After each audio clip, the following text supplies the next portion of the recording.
మీ ఆత్మ ద్వారా మాకు బయలుపరచండి ప్రభా. మీరు ఏ మాట్లాడాలనుకుంటున్నారో ప్రభా తండ్రి, వాటినన్నిటిని మాకు రివైల్ చేయండి ప్రభా.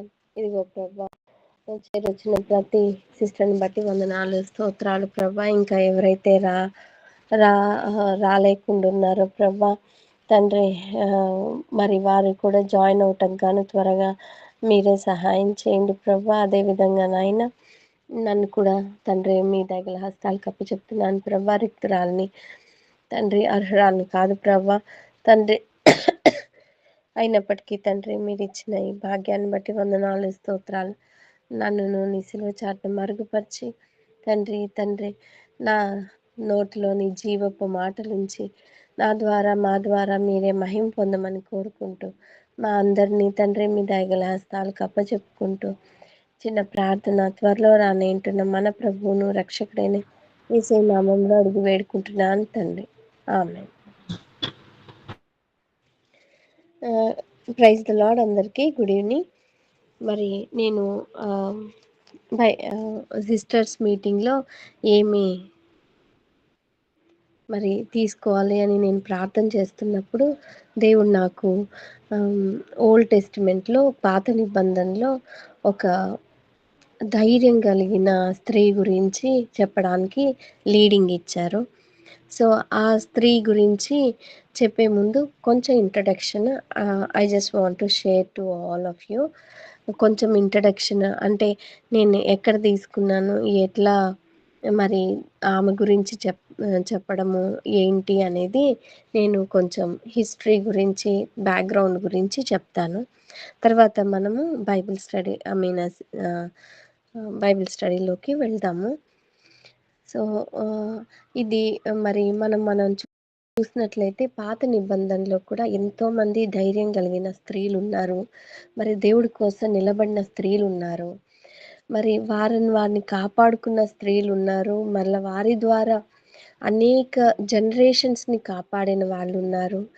అలా కాపాడడం వల్ల మరి దేవుని వంశావళిలో, యేసుక్రీస్తు వంశావళిలో కూడా వారు చేర్చబడిన వాళ్ళు ఉన్నారు.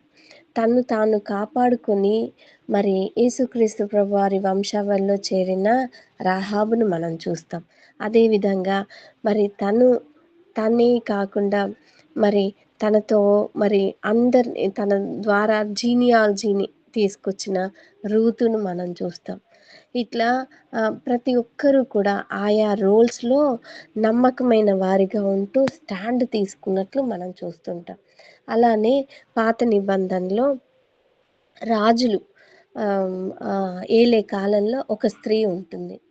ఆ స్త్రీ తను తీసుకున్న స్టాండ్ వల్ల తను ఏ విధంగా రక్షింపబడింది, మరి అనేకుల్ని రక్షించడానికి ఎలా కారణమైందనేది మనం చూస్తాం. ఒక చిన్న స్టోరీ లాగా ఫస్ట్ నేను చెప్పి తర్వాత మనము విల్ గో ఫర్ స్క్రిప్చర్స్. మనము ఆ లేఖనాల్ని, ఆ వాక్య భాగాన్ని చూద్దాము. మరి అబ్షాలోము దావీదు దగ్గర నుంచి రాజ్యాన్ని తీసుకున్న తర్వాత చాలా యోవాబు, దావీదు సైన్యాధిపతి అయిన యోవాబు యుద్ధం చేసి మళ్ళీ రాజ్యాన్ని మరి దావీదుకి అప్పచెప్పినట్లు మనం చూస్తాము. ఆ తర్వాత అబ్షాలోము చనిపోయిన తర్వాత దావీదు మళ్ళా యెరూషలేముకు వస్తాడు. వచ్చేటప్పుడు ఒకానొక బెన్యామీనీయుడైన బిక్రీ కుమారుడైన షేబా ఏమంటాడంటే, అతను వర్త్లెస్ అన్నమాట, అంటే పనికి రానివాడు అని మనకి బైబిల్లో రాసి ఉంటుంది. అతను ఏం చేస్తాడంటే దావీదు మీద అంటే లేనిపోని మాటలు చెప్పి ఇశ్రాయేలీల్ని మరి యూదా వారితో కలవనీయకుండా, దావీదుతో చేరనీయకుండా సపరేట్ చేసినట్లు చూస్తాం. ఆ సమయంలో దావీదు సైన్యాధిపతి అయిన యోవాబు స్టాండ్ తీసుకొని మరి అతన్ని ఎట్లా అయినా సంహరించాలి అనేసి ఆ బిక్రీ కుమారుడైన షేబాని కనుక్కోవాలని ప్రయత్నిస్తుండగా అతను ఎక్కడ ఉంటాడంటే ఒక పట్టణంలో, ఆబేలు అనే పట్టణంలో కాపురం ఉండే బేత్ రాక వారి యొద్ద తల దాచుకున్నట్లు షేబాని గుర్తిస్తాడు యోవాబు. గుర్తించినప్పుడు ఆయన చంపడానికి స్కెచ్ చేస్తాడు. అక్కడ యోవాబు బిక్రీ కుమారుడైన షేబాని చంపడానికి ఆ ప్రాకారం చుట్టూ బురుజు గట్టి మరి ఆ ప్రాకారాన్ని, ఆ పట్టణాన్ని నాశనం చేయాలని చూస్తాడు. ఆ సందర్భంలో ఒక స్త్రీ ఎలా నుంచుంది, ఏం చేసింది, ఎలా తనని యోవాబుని ప్లీజ్ చేసింది, తన పట్టణాన్ని మరి తన ప్రజల్ని అల్టిమేట్గా తనని ఎలా కాపాడుకుందో మనం చూస్తాం ఇప్పుడు. మరి మనం ఎన్నో సందర్భాల్లో నేనొక్కదాన్ని, ఐఎమ్ ఏ వీక్ వెజల్, నేను ఇలాంటి దాన్ని, నేను చాలా, నాలో ఇన్ని లోపాలు ఉన్నాయి, ఇలాంటి నెగిటివ్ థాట్స్లోనే మనం వెళ్ళిపోతాం. మనలో ఉన్న క్రెడెన్షియల్స్, లేకపోతే మనలో ఉన్న లేకపోతే బలం అనొచ్చు, శక్తి అనొచ్చు, లేకపోతే అల్టిమేట్గా టాలెంట్స్ అనేవి మనం గ్రహించలేని స్థితిలో ఉంటాము.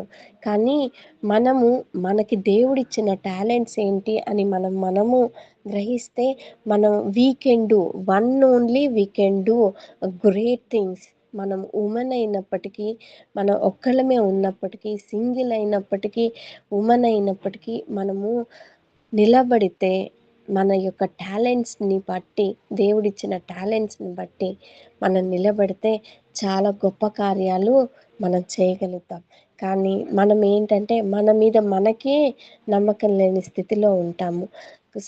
సమ్టైమ్స్ మన టాలెంట్స్ మనమే గుర్తెరగని స్థితిలో ఉంటాము. గుర్తెరిగినా కూడా ఏమవుతుందా, ఇవన్నీ నేను బయటికి పెడితే ఏం జరుగుతుందా అని ఒక కైండ్ ఆఫ్ ఫియర్లో మనము వాటిని బయట పెట్టని స్థితిలో కూడా ఉంటాం.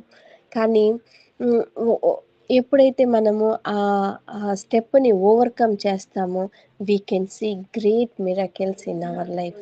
గ్రేట్ మిరకిల్స్ అంటాం కంటే గ్రేట్ థింగ్స్ మనం చేయగలం with the help of God. So ఇది ఇక్కడ మనకి ఈ ఈ సన్నివేశం అంతా మనము జరిగిన స్టోరీ అంతా ఎక్కడ చూడగలమంటే 2 సమూయేలు 2 శామ్యూయల్ 20th చాప్టర్లో చూస్తాము. 2 శామ్యూయల్ 2 సమూయేలు గ్రంథము 20వ అధ్యాయం చూస్తారా? 2 శామ్యూయల్ 20th చాప్టర్. కొన్ని వచనాలు బిక్రీ గురించి కొన్ని వచనాలు చూసి తర్వాత మెయిన్ పోర్షన్ ఆ లేడీ గురించి మనము మెయిన్గా ఎలాబరేటెడ్గా చూద్దాము. నేను ఇందాక జరిగిన కథను, ఆ స్టోరీని ఒకసారి మీకు రిమైండ్ చేయడానికి ఈ వచనాలు చదివిస్తాను.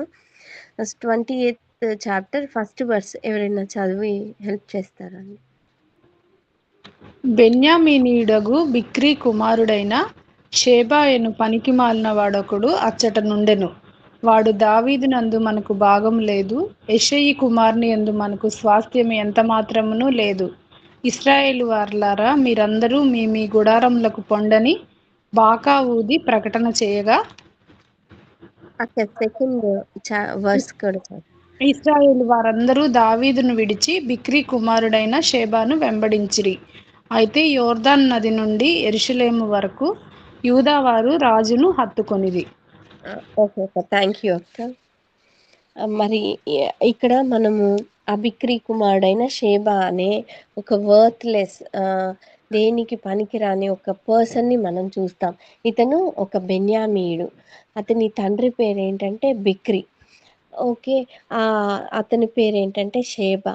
ఆ షేబా అనే అతను ఒక పనికి మాలినవాడు. ఇంకా అతని గురించి మనం చూసినట్లయితే ఇశ్రాయేలీలందరినీ గ్యాదర్ చేసి దావీదుకి అగైనెస్ట్గా మాట్లాడినట్టు మనం చూస్తాం. దావీదుకి అగైనెస్ట్గా ఇశ్రాయేలీలందరూ హృదయంలో ఒక సీడ్ అనేది వేసినట్లు మనం చూస్తాం. అయితే ఇక్కడ చూస్తే మనము ఒక్కసారి మనం ఆలోచించినట్లయితే దేవుడు ఎప్పుడూ కట్టేవాడు. మన హృదయాల్ని కానీ, మనల్ని కానీ, మన సంఘాన్ని కానీ, మన జీవితాల్ని కానీ, కుటుంబాల్ని కానీ, చర్చ్ని కానీ కట్టే దేవుడైతే సాతానుడు, దుష్టుడు ఎవరైతే ఉన్నారో వాళ్ళు కూల్చేవారిగా ఉంటారు. సో మనం షేబాను చూసినట్లయితే షేబా కూల్చేవాడిగా ఉన్నాడు. దావీదు ఇశ్రాయేలీని యూదాని ఒకటిగా గ్యాదర్ చేసి ఒకటి చేయాలని చూస్తూ ఉంటే షేబా డివైడ్ చేయాలని ఉంటాడు. ఆ వైఖరి ఎంత మాత్రము మంచిది కాదు. ఇతను బెన్యామీయుడయ్యుండి బిక్రీ కుమారుడైన షేబాయి అయి కూడా అతను అంటే దేవుణ్ణి ఎరిగిన బిడ్డగా ఉండి కూడా తను అసెంబుల్ చేయాల్సింది, యునైట్ చేయాల్సింది బదులు డివైడ్ చేసేవారిగా ఉంటాడు ఉన్నట్టుగా మనం చూస్తాం. ఇట్లాంటి పనులు ఎంత మాత్రం విశ్వాసులకి తగదు. అయినప్పటికీ ఇతను అలా చేయటానికి చేశాడు కూడా. Because he was useless man అని, వర్త్లెస్ మ్యాన్ అని రాసుంటది ఇక్కడ బైబిల్లో.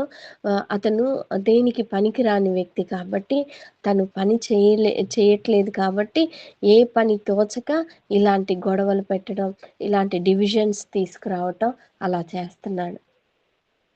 సో నేను ఇక్కడ చెప్పదలుచుకుంది ఏంటంటే, సాతాను ఎప్పుడూ కూడా ఎవరినో ఒకరిని ప్రేరేపించి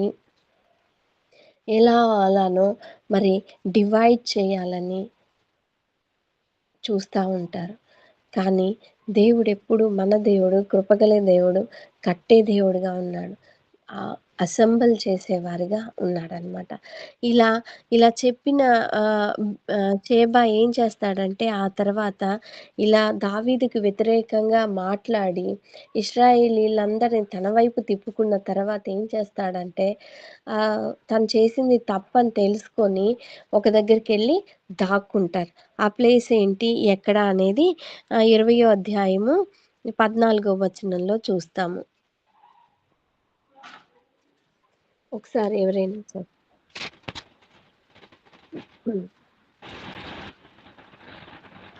అతడు ఇశ్రాయేలు గోత్రపు వారందరి యొద్దకును, ఆబేలు వారి యొద్దకును, బేత్మయ కావా వారి యొద్దకును, బెరీయుల అందరి యొద్దకును రాగా వారు కూడుకొని అతని వెంబడించిరి. అక్క థ్యాంక్ యూ అక్క. సో అతడు అంటే ఇక్కడ షేబా అతను ఎక్కడికి వచ్చాడంటే ఇశ్రాయేలీలు అంటే యూదా వారు కాకుండా ఇశ్రాయేలీల గోత్రపు వారైన ఆబేల్ వారి వద్దకి, బేత్మయ కావారి వద్దకి, బెరీయులందరి వద్దకి అతను వచ్చి వారిని అసెంబుల్ చేసి తన్ని వెంబడించే వారిగా చేస్తాడనమాట. అంటే ఆ పట్టణంలో అతను దాక్కొని హైడ్ అయినట్లు ఇశ్రాయేలీల గోత్రంలో ఉన్న ఈ 3 గోత్రాల వారికి, గ్రూప్ వాళ్ళ వారి దగ్గర ఇతను దాక్కున్నట్లు చూస్తాం మనం. అయితే ఇక్కడ దాక్కున్న విషయము, ఇక్కడున్న విషయము దావీదు సైన్యాధిపతి అయిన యోవాబుకి తెలుస్తుంది. అప్పుడు యోవాబు ఏం చేస్తాడంటే 15వ వచనం మనం చూసినట్లయితే, ఈ ప్రకారము వారు వచ్చి ఆబేలు, బేత్మయకా యందు బిక్రీని ముట్టడి వేసి పట్టణపు ప్రాకారం ఎదుట బురుజుగట్టగా యోవాబు వారందరూ ప్రాకారమును పడవేయుటకు దాన్ని కొట్టిరి. అంటే ఆ ప్రాకారము ఏదైతే ఆ పట్టణానికి ప్రాకారం ఉంటుంది కదా, ఆ ప్రాకారం చుట్టూ బురుజు వేసి దాన్ని కొట్టడానికి యోవాబు సైన్యాధిపతి చెప్పినప్పుడు సోల్జర్స్ అందరూ దాన్ని కొట్టడం స్టార్ట్ చేస్తారనమాట. ఎందుకు ఆ పట్టణాన్ని నాశనం చేయాలని చూస్తున్నారంటే అక్కడ షేబా ఉన్నాడు, షేబా చనిపోవాలి, షేబా అనే ఆ వర్త్లెస్ పర్సన్ ఉండకూడదు. దావీదుని మరి రిజెక్ట్ చేసి ఇశ్రాయేలీల్ని, యూదుల్ని డివైడ్ చేసిన ఇతను ఉండకూడదు అని యోవాబు ఆ పట్టణాన్ని ముట్టడి వేస్తాడనమాట. ఈ సన్నివేశంలో, ఈ టైంలో ఎవ్వరూ స్టాండ్ తీసుకోరు. ఆ పట్టణంలో ప్రజలందరూ కూడా అంటే మగవాళ్ళు అందరూ కూడా పట్టణం అంతా నాశనం అయిపోబోతుంది ఇంకో కొద్ది క్షణాల్లో, కొద్ది రోజుల్లో, లేకపోతే కొన్ని డేస్లో అదంతా కూడా కొలాప్స్ అయిపోతుంది. అయినప్పటికీ ఎవ్వరూ నిర్ణయం తీసుకోరు, ఎవ్వరూ స్టాండ్ తీసుకోరు. అలాంటి సందర్భంలో when the crisis came into that city, ఆ సిటీలో అలాంటి క్రైసిస్ వచ్చినప్పుడు ఒక లేడీ నుంచుంటుంది. ఒక లేడీ నుంచొని తను ఏమంటదో ఆ తర్వాత 16th వర్స్ నుంచి మనం చూస్తాం. అప్పుడు అంటే అలా పడగొట్టడానికి వాళ్ళు స్టార్ట్ చేస్తారు. యోవాబు యొక్క సైన్యం వారు స్టార్ట్ చేసినప్పుడు, అప్పుడు యుక్తిగల ఒక స్త్రీ, యుక్తి అంటే వైజ్‌నెస్, యుక్తి అంటే తెలివి గల ఒక స్త్రీ ఏం చేస్తుందంటే ప్రాకారం ఎక్కిద్ది. ప్రాకారం ఎక్కి మాట్లాడుతా ఉంటుందనమాట. ఓహో! ఓహో! ఆలకించుడి అని. ఇమాజిన్ చేసుకుందాం ఒకసారి. మనము యు ఆమ ఆమె యొక్క లక్షణాల్ని మనం హైలైట్ చేసినట్లయితే, ఆమె యొక్క లక్షణాల్ని ఈ వచనంలో మనం చూస్తే, ఆమ తెలివిగల స్త్రీగా మనం చూస్తాం. ఇంకొకటి, ఆమ ప్రాకారం ఎక్కిందంటే చాలా ధైర్యవంతురాలుగా చూస్తాం కదా! మనం చిన్నప్పుడు ఎక్కుంటాం గదా! చిన్న చిన్న గోడలు ఎక్కుంటాం. లేపోతే చిన్నగా స్టెప్స్ 4 స్టెప్పుల మీద ఎక్కి అక్కడి నుంచి దూకడం ఇలా చేస్తాం కదా! ప్రాకారం అంటే పట్టణ ప్రాకారం అంటే చాలా ఎత్తుగా ఉంటది. కానీ ఆమె ప్రాకారం ఎక్కి పిలుస్తా ఉంది. ఎవరినని అంటే యోవాబుని. ఓహో! ఓహో! ఆలకించుడి, ఆలకించుడి. నేను అతనితో మాట్లాడునట్లు యోవాబును ఇక్కడికి రమ్మని చెప్పుడని కేక వేయగా యోవాబు ఆమె దగ్గరకు వచ్చెను. సో, పిలుస్తుంది. యోవాబుని నా దగ్గరికి తీసుకొని రండి అని పిలుస్తుంది. యోవాబు ఎవరు అనంటే సైన్యాధిపతి. అక్కడున్న సైన్యానికంతటికి అధిపతి. అలాంటి సైన్యాధిపతితోటి కూడా కాన్వర్జేషన్ మాట్లాడడానికి, సంధి చేయటానికి, అక్కడ సమాధానాన్ని నెలకొల్పడానికి షీ ఈజ్ కాలింగ్ కదా! మనము ఎవరితోనైనా మన సుపీరియర్స్‌తో మాట్లాడడానికే మనకి కొంచెం మాట తడబడతది. నా మట్టుకైతే నాకు కూడా మాట తడబడతది. What to talk, how to start my conversation అని కొంచెం మనము ముందుది వెనక్కి, వెనకది ముందుకి ఇలా చెప్తూ ఉంటాం కొన్ని సందర్భాల్లో. సో, ఇలాంటి సందర్భాల్లో మనం ఉంటూ ఉన్నప్పుడు ఏమని చూస్తే, ఒక సైన్యాధిపతితో మాట్లాడడానికి ఆయన్నే తన దగ్గరికి పిలుచుకుంటది. ఆమె యొక్క నేచర్ లేకపోతే యాటిట్యూడ్స్ మనము చూస్తూ ఉన్నట్లయితే, ఆమె చాలా తెలివైన స్త్రీ. ఆమె చాలా ధైర్యం కలిగిన స్త్రీగా కూడా మనం చూస్తాం. ఇంకా తను యోవాబుని తన దగ్గరకి పిలిచింది. సంధి చేయటానికి, సమాధానపరచడానికి, అక్కడున్న ఆ యుద్ధ వాతావరణాన్ని కాస్త నెమ్మదిపరచడానికి, యోవాబుతోనే డైరెక్ట్‌గా మాట్లాడడానికి షీ కాల్డ్ జోవాబ్. ఆమె యోవాబుని పిలిసింది. సో, మిగిలిన సైనికులతోటి గానీ ఎవరితోటి ఆమె కాన్వర్జేషన్ పెట్టలా. డైరెక్ట్‌గా సైన్యాధిపతి ఎవరైతే దానికి హెడ్డో వాళ్ళనే కాన్వర్జేషన్ వాళ్ళతోటే పెట్టుకోవాలని చూసింది. మనమైతే ముందు ఆహ్, ప్యూన్ దగ్గర నుంచి స్టార్ట్ చేస్తుంటాం. ఇప్పుడు ఆహ్, ఈయన వీళ్ళ ఐ మీన్ వీళ్ళ మూడ్ ఎలా ఉంది? Weather I have to talk not, నేను మాట్లాడొచ్చా లేదా? ఈళ్ళ మూడు బానే ఉందా? కరెక్ట్‌గానే ఉందా?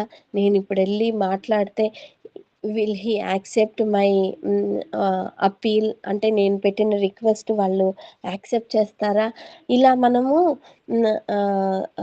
కొంచెం డౌట్ తోటే కొంచెం ముందుకు ఒక అడుగు, వెనక ఒక అడుగు ఏసి ఉంటాం. కానీ ఇక్కడ ఈ స్త్రీని చూసినట్లయితే ఆమె డైరెక్ట్‌గా సైన్యాధిపతినే ఎన్‌కౌంటర్ చేసినట్లు మనం చూస్తాం. ఆయనతోటే ముఖాముఖిగా తన డీల్ చేసుకోవడానికి గాను సిద్ధపడింది. సో, ఎంత ధైర్యం కలిగింది గదా!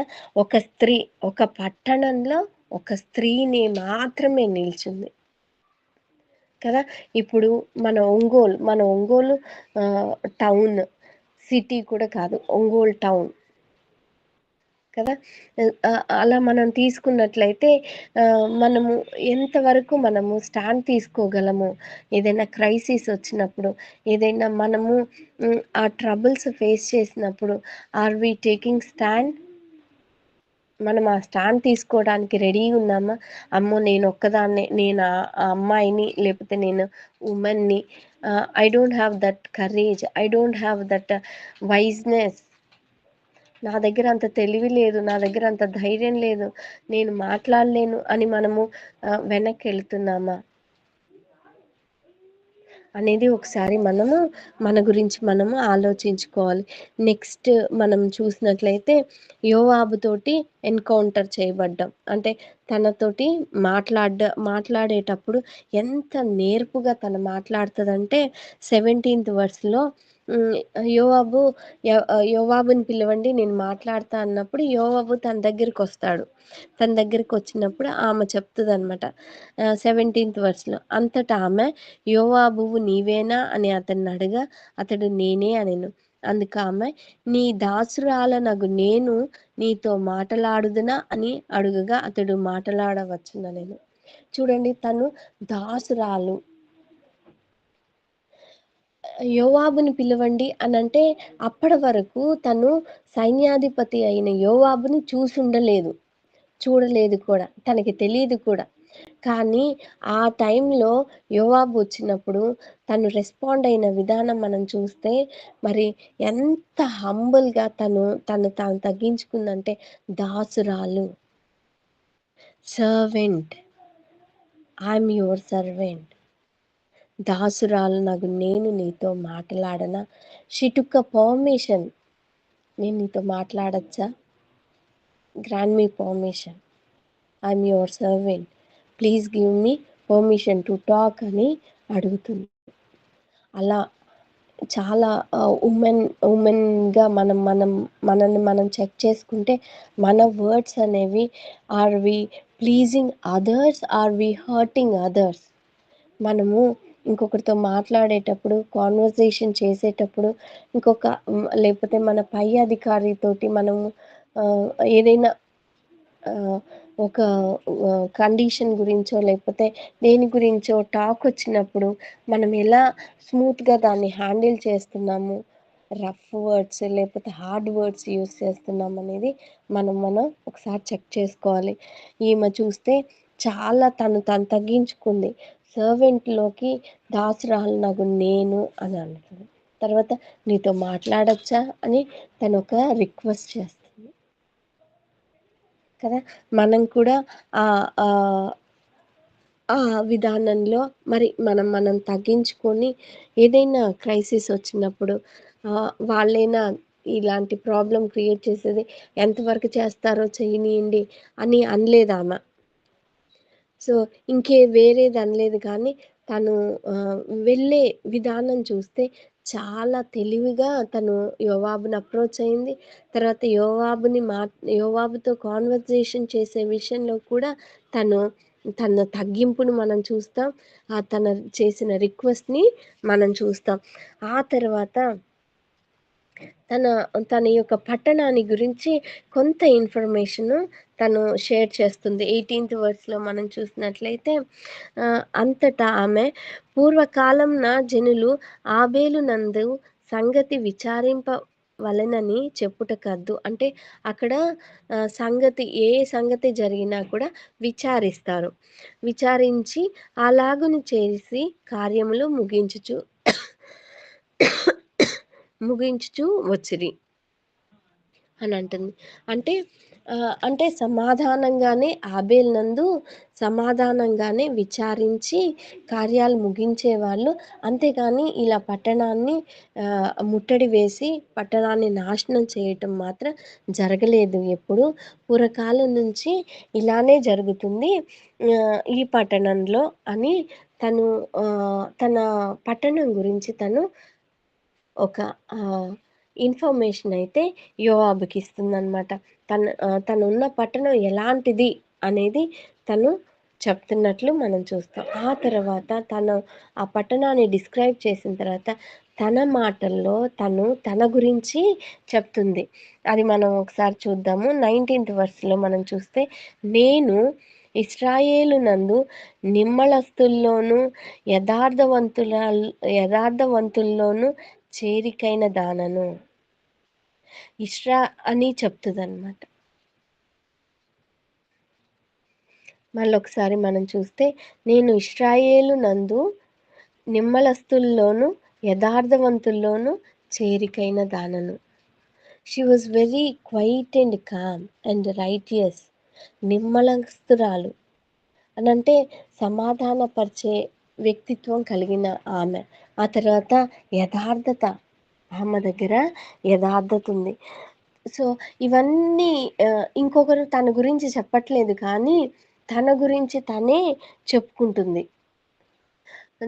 నా గురించి చెప్పమనంటే ఈ మాటలు నాకొస్తాయా అని నన్ను నేను క్వశ్చన్ చేసుకుంటే ఏంటి ఆన్సర్? నేను am I having these qualities? పీస్‌ఫుల్‌గా ఉంటున్నానా? ఫెయిత్‌ఫుల్ టు ఇజ్రాయెల్‌లో ఫెయిత్‌ఫుల్ పర్సన్‌నా నేను? నమ్మకమైన దాన్నేనా? నేను మరి యథార్థవంతురాలినేనా? అనేది ఒకసారి మనం ఆలోచించాలి. ఈమె గురించి బైబిల్‌లో కొన్ని వచనాల్లో కొన్ని మాటలు దేవుడు, పరిశుద్ధాత్మ దేవుడు రాయిస్తే, తను ఏం చెప్పిందో కూడా పరిశుద్ధాత్మ దేవుడు, తన గురించి తనేం చెప్పిందో కూడా పరిశుద్ధాత్మ దేవుడు రాయించినట్లు చూస్తాం. ఇవన్నీ మనం చూసినట్లయితే ఆమెని ఫస్ట్ నుండి మనం చూస్తే ఆమె ఒక ధైర్యశాలి, ఒక తెలివిగలన స్త్రీ. మరి తాను తగ్గించుకునే హ్యూమిలిటీ కలిగిన స్త్రీ. మరి ఏదైనా ప్రాబ్లమ్ వచ్చినప్పుడు హౌ టు డీల్ అనే ఒక వివేచన, డిజర్న్మెంట్ కలిగిన స్త్రీగా మనం చూస్తాం. ఆ తర్వాత ఆమె చాలా సమాధానపరురాలు, యథార్థవంతురాలు, నమ్మకమైన, ఇశ్రాయేలులో నమ్మకమైన వ్యక్తిగా మనం చూస్తాం. మళ్ళా తన పట్టణం గురించి తనకొక ఐడియా ఉన్నట్లు కూడా మనం చూస్తామన్నమాట. ఆ తర్వాత అదే వచనంలో ఇంకా తన పట్టణం గురించి ఇంకేమంటదంటే, ఇశ్రాయేలీయుల పట్టణాల్లో ప్రధానమగు ఒక పట్టణమును లయము చేయవలెనని నువ్వు ఉద్దేశించి ఉన్నావు. యెహోవా స్వాస్యమును నీవెందుకు నిర్మూలం చేయదువని చెప్పగా. సో ఇక్కడ మనం చూస్తే she has a very much clarity about her city, her town. తన సిటీ గురించి తనకొక క్లారిటీ ఉంది. ఏమనంటే, ఇక్కడ ఎప్పుడు కూడా యుద్ధాలు జరగవు, సంగతి విచారించి సమాధానంగా పంపిస్తారు. మరి అలాంటి పట్టణాల్లో ఒకటి ఏదైతే ఇంపార్టెంట్ పట్టణమని మనం ఆబేల్ అనుకుంటున్నామో, ఆ పట్టణాన్ని నువ్వు అంతం చేయాలని ఎలా అనుకుంటున్నావు? ఇది దేవుని యొక్క, యెహోవా యొక్క స్వాస్యమును నువ్వెందుకు నిర్మూలన చేయాలనుకుంటున్నావు అని డైరెక్ట్‌గా క్వెషన్ ఏస్తది. మనం అనుకో ఫస్ట్ నేనే నే నన్ను నా మట్టుకు నేనైతే ఏదైనా మనము కోపంలో ఉన్నప్పుడు ఫేస్ చేసినప్పుడు ఎవరినైనా కూడా ఏమని అంటామంటే, ముందే మనం ఏం చెప్పాలనుకున్నా ఆ క్వెషనే ఏసేస్తాం. కానీ ఇక్కడ చూడండి, how she approached him.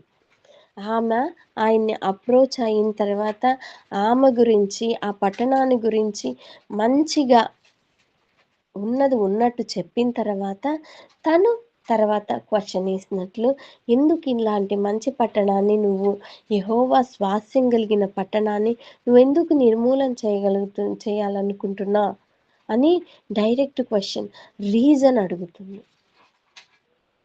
Question చేసేదిగా, reason అడిగేదిగా ఉంటుందన్నమాట. మరి ఇక్కడ మనం చూసినట్లయితే ఇంకోటి మనం గ్రహించగల, యెహోవా స్వాస్యము అనంటే షీ నోస్. ఆమెకి దేవుని యొక్క స్వాస్యం గురించి, దేవుని గురించి బాగా తెలిసిన వ్యక్తి ఆమె. దేవుని యందు భయభక్తులు కలిగిన స్త్రీ కూడా. అందుకే ఇవన్నీ, ఈ క్వాలిటీస్ అన్నీ ఆమె కలిగి ఉండటానికి కారణం అదే. సో, ఎప్పుడైతే మనం కూడా దేవుని యందు విశ్వాసం ఉంచి ఆయన అడుగుజాడల్లో నడుచుకుంటామో, దేవుని యొక్క లక్షణాలన్నీ ఆటోమేటిక్‌గా మనలో కూడా ఇంప్లిమెంట్ అవుతాయి. దాని ద్వారా మనం కూడా గ్రేట్ వర్క్స్ చేయగలమనమాట. సో, క్వెషనేస్తది. ఎందుకు చేయాలనుకుంటున్నావు ఈ పన్ పని?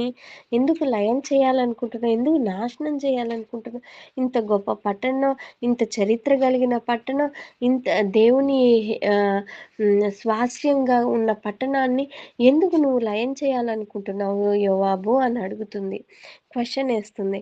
అలా ఏసినప్పుడు యోవాబు చెప్తాడు, నేను నా నా యొక్క ఉద్దేశం దీన్ని పట్టణాన్ని లయం చేయాలని కాదు అని చెప్పుకొనొస్తాడనమాట. 20వ వచనంలో మనం చూస్తే యోవాబు నిర్మూలం చేయను, లయపరచను, అలాగున చేయనే చేయను.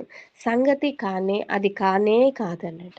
అసలు నేను ఈ పట్టణానికి లయం చేయను, నిర్మూలన చేయను. అసలు నేనొచ్చిన పని పర్పస్ అది కాదు అని క్లారిటీగా యోవాబు గూడా చెప్పినట్లు చూస్తాం. ఏంటి పర్పస్ అనేది 21వ వచనంలో రివీల్ చేస్తాడు.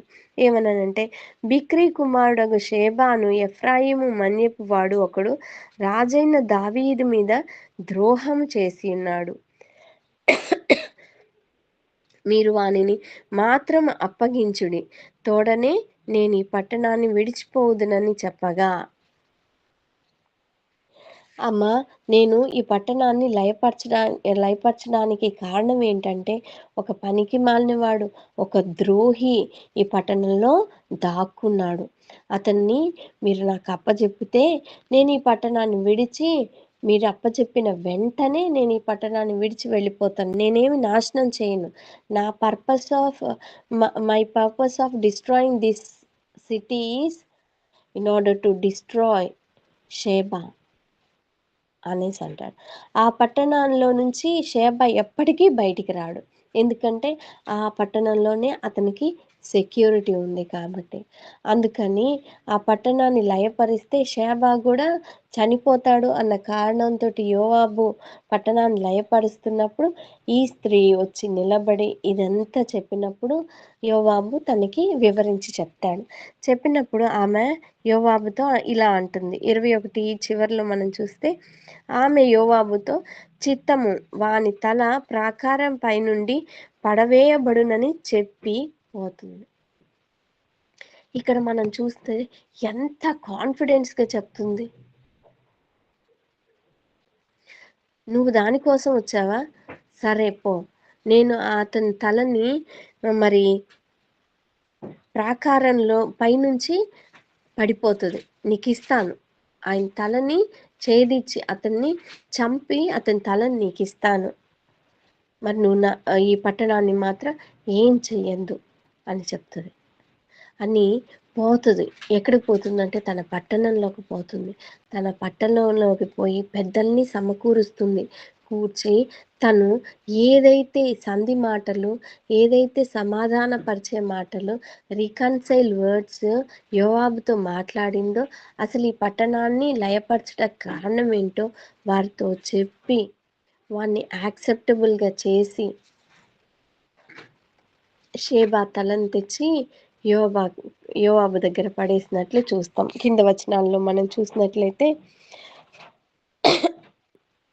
22వ వచనం, తాను యోవాబుతో పలికిన యుక్తిగల మాటలను జనులందరికీ తెలియజేయగా, వారు బిక్రీ కుమారుడగు షేబా యొక్క తలను ఛేదించి యోవాబు దగ్గర దాన్ని పడవేసిరి. కాగా అతడు బాకా ఊదించిన తరువాత జనులందరూ ఆ పట్టణంను విడిచి ఎవరి గుడారములకు వారు పోయిరి. యోవాబు యెరూషలేమునకు రాజునొద్దకు తిరిగి వచ్చెను. అంటే ఆ పట్టణం లయం కాల. ఆ పట్టణంలో ఉన్న ప్రజలు, ఆ ప్రజలతో పాటు ఆమె, they are in a safe position. దీనికి కారణం ఎవరు అంటే ఒక స్త్రీ. ఈమె వెనక ఏమన్నా బ్యాక్‌గ్రౌండ్ ఉందా అంటే ఏమీ లేదు. ఈమె ఫలానా పాపులర్, ఫేమస్ ప్రవక్త కుమార్తె అని చెప్పబడిందా అంటే ఏమీ లేదు. ఓకే, ఈమె పేరు మనం పెట్టుకుందాం, ఈమెలాగా మనం ఉందాం అంటే పేరు కూడా ఇక్కడ రాయలే, యుక్తిగల స్త్రీ అనేసి ఉంటుంది, వైజ్ ఉమెన్ అని ఉంటుంది. సో చూడండి, ఒక్క స్త్రీ నిలబడడం వల్ల ఒక పట్టణమే నాశనం కాకుండా ఉంది.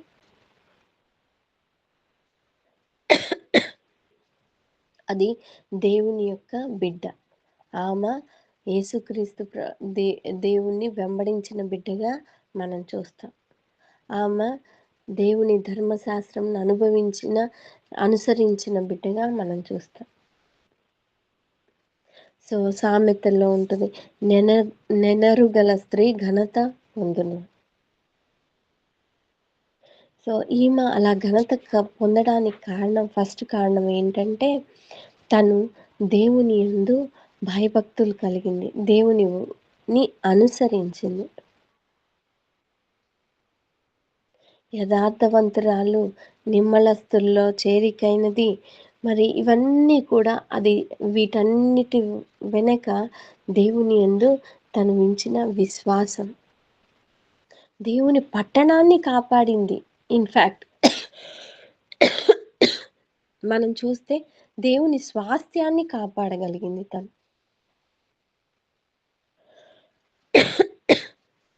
అది లయపరచకుండా కాపాడింది.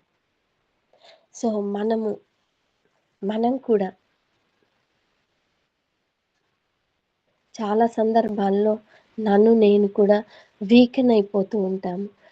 చుట్టూ ఉన్న సరౌండింగ్స్ని బట్టి, చుట్టూ ఉన్న వచ్చే శోధనలు బట్టి చాలా వీక్ అయిపోతూ ఉంటాం. నేను ఏం చేయలేను, ఐఎమ్ హోప్లెస్ అన్న స్థితిలో కూడా వస్తూ ఉంటాం. కానీ in God everything is possible to every women.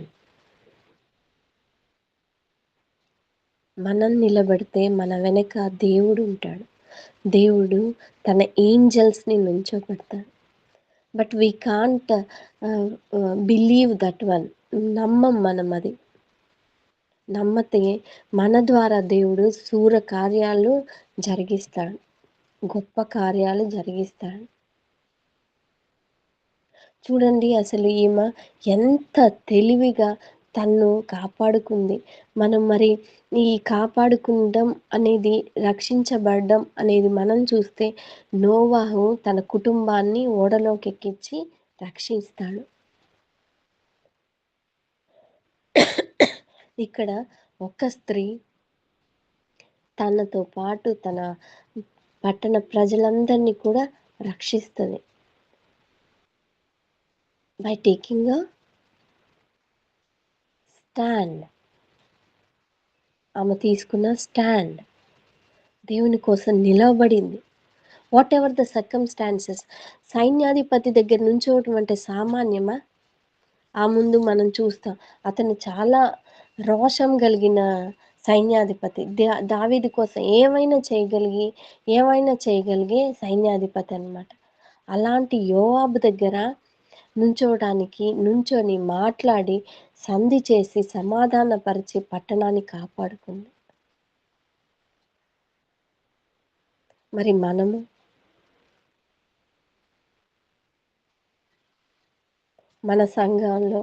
మన సంఘాన్ని కాపాడుకోవడానికి గాను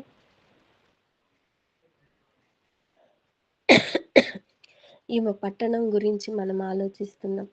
మరి పట్టణం అని కాకుండా మన సంఘాన్ని మనం కాపాడుకోవడానికి ఎవరికి మనము స్టాండ్ తీసుకోగలుగుతున్నామా? దేవుని కోసం, దేవుని బిడ్డలంగా మనం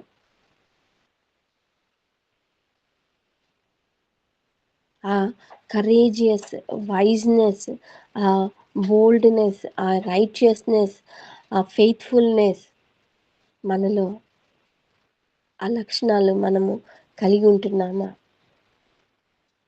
అనేది ఒకసారి ఆలోచించినట్లయితే, she is a model for us. చాలా సందర్భాల్లో మనం గొప్ప కార్యాలు చేసిన తర్వాత మనము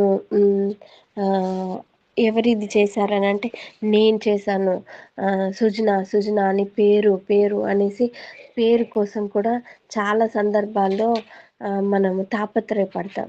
కానీ ఇక్కడ మనం చూసినట్లయితే పరిశుద్ధాత్మ దేవుడు ఆమె పేరు కూడా రాయలే. But she done a great thing. కాబట్టే బైబిల్లో ఆమె యొక్క చేసిన పనిని రాయించారు.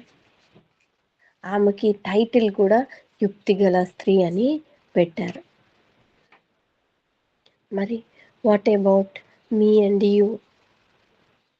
Are we taking a stand to protect, to cover our church, our fellowship? Are we taking a stand to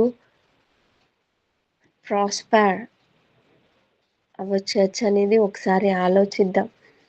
ఎందుకనంటే ఈ స్త్రీని మనం చూసినట్లయితే ఏది కోరుకోలేదు, కానీ తన దగ్గర ఏదైతే తను చేయగలిగిందో అది అంతా చేసింది.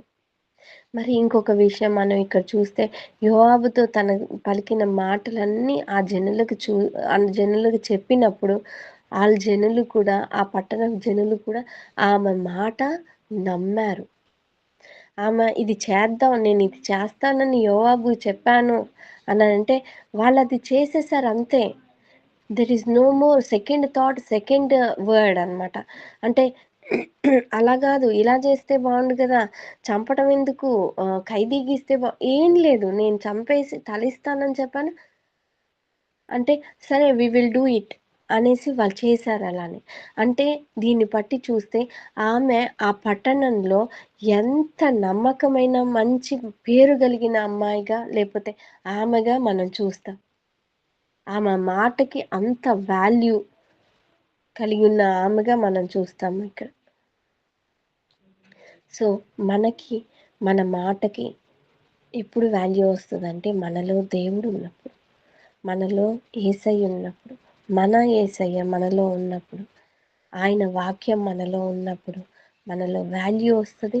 ఆయన అట్రిబ్యూట్స్ ఆయన లక్షణాలన్నీ మనం కలిగి ఉంటాం. అలాగున మనం కలిగి ఉండి మనమందరం కూడా దేవుని కోసం నించొని ఆయన పనిలో, సంఘాన్ని కట్టే పనిలో, సంఘాన్ని ప్రొటెక్ట్ చేసే విషయంలో మనమందరం కూడా స్టాండ్ తీసుకోవాలని కోరుకుంటూ చిన్న ప్రార్థన చేసి క్లోజ్ చేస్తాను.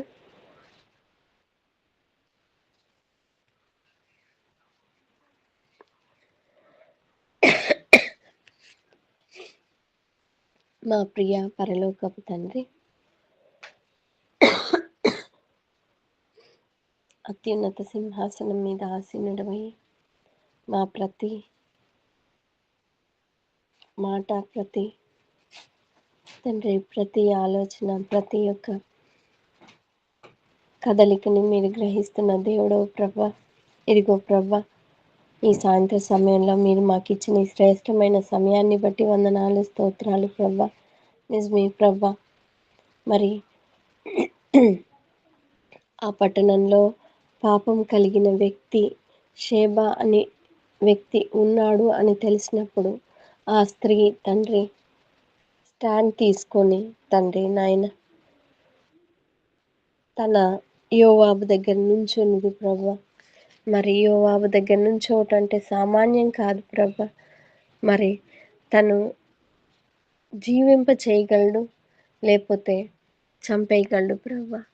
అయినప్పటికీ she was dare to face Joab ప్రభా. మరి నాయన సిచ్యువేషన్స్, మరి క్రైసిస్లో మేము ఎలా రెస్పాండ్ అవుతున్నాం, మా సంఘాలని, మమ్మల్ని మేము కట్టుకునే విషయంలో ఏవైనా ఇబ్బందులు, ఇరుకులు వచ్చినప్పుడు నేను ఉమ్మనిలే, నా మాటకి ఏం వాల్యూ ఉంటుంది, లేకపోతే నాకంత ధైర్యం లేదు, నా మాట ఎవరు తీసుకుంటారు, ఇలాంటి వాటితోటి మేము వెనకం చేస్తున్నామా, లేక ధైర్యంగా నిలబడి నీకోసం నిలబడి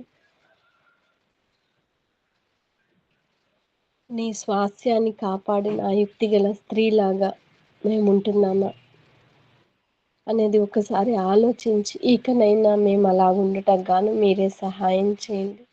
నాయనా యేసయ్య, మీరు మా మంచి దేవుడు, మమ్మల్ని గైడ్ చేసే దేవుడు, మాలో ఉండి మమ్మల్ని సరిచేసే దేవుడు ప్రభా.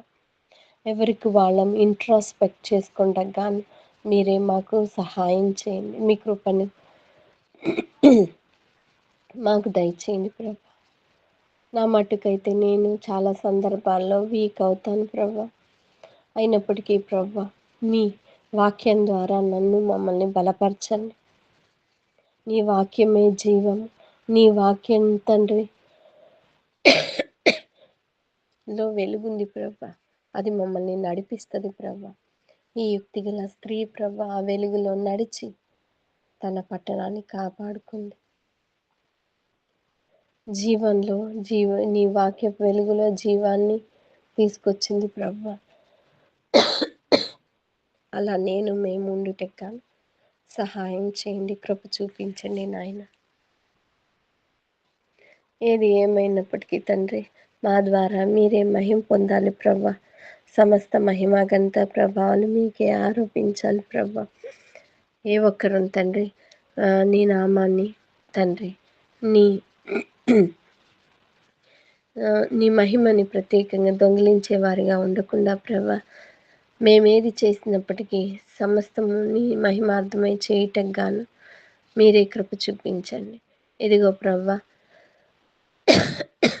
మీరే తండ్రి యుక్తిగల స్త్రీలాగా మమ్మల్ని కూడా నించోపెట్టండి.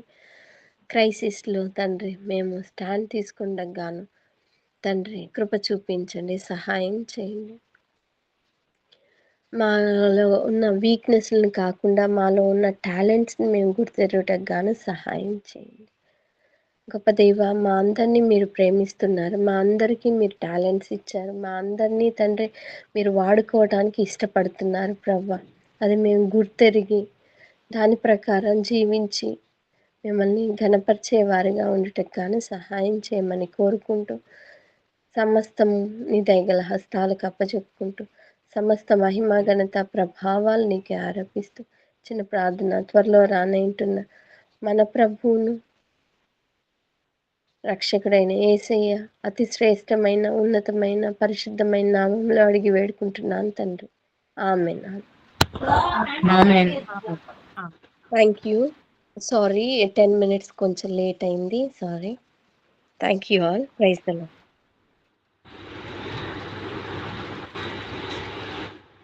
వాక్యం చెప్పిన సుచనాక్కకి వందనాలు. సంఘం తరపున మంచి వాక్యం చెప్పారక్క. మనం కూడా ఎలా వైబ్రెంట్గా ధైర్యంగా మనం ఈ పట్టణాన్ని కాకపోయినా మన చర్చ్ కోసం మనం స్టాండ్ చేసుకోవటానికి, వైజ్ గా మనం టాలెంట్స్ ని తీసుకోవటానికి, టాలెంట్స్ ని వాడుకోవటానికి, ఇంకా డిసిషన్స్ చేసుకోవటానికి మంచి వాక్యం చెప్పారు అక్క. థ్యాంక్ యూ సో మచ్ అక్క. అందరికి సుందరక వందనాలు. కల్పన వందనాలు సుజన, థ్యాంక్ యూ సో మచ్. నిన్ననే చెప్పినా కానీ మంచిగా